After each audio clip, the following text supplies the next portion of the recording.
play though. He's drifted away from Carr. Henry! A long distance goal followed by a long distance. Vous voyez ce gars-là? Eh bien pour moi, c'est le plus grand antagoniste du football français devant Kylian Mbappé et je vais vous expliquer pourquoi. Déjà, Thierry Henry, c'est un joueur qui est décisif dans les grands rendez-vous. Que ce soit en Ligue des Champions, en Coupe du Monde ou encore en championnat, il est tout le temps présent. On se rappelle bien sûr de son match face au Real Madrid en Ligue des Champions dans lequel il marque un super but.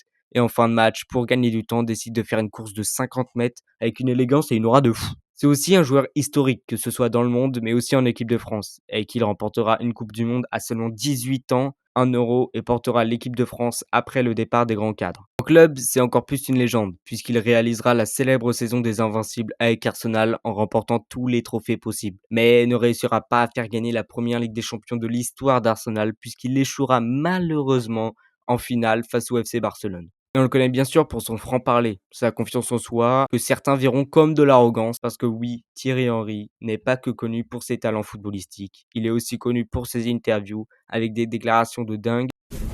J'ai un scoop pour vous. Penalty sur Ronny Lopez, à la 61e.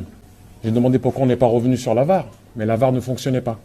2-1, effort surhumain pour nous pour revenir à 2-2. Le quatrième arbitre me dit « Je suis vraiment désolé, monsieur Henry, la VAR ne fonctionne pas ».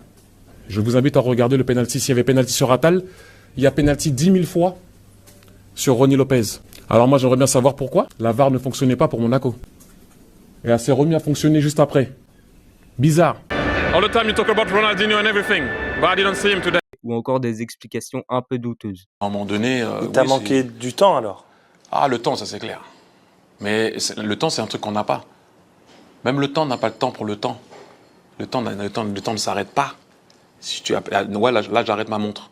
Mais le temps, il continue. J'ai arrêté le temps de ma montre, mais pas le temps. Le temps n'a pas de temps. Mercato, par exemple, c'est vous qui le pilotez, entre guillemets, ou qui avez spécifié très précisément toutes les demandes? Vous êtes bien informé.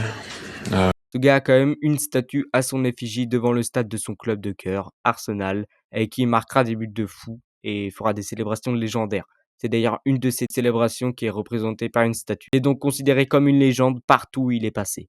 C'est donc pour ça que je me permets de dire que c'est le plus gros antagoniste du football français.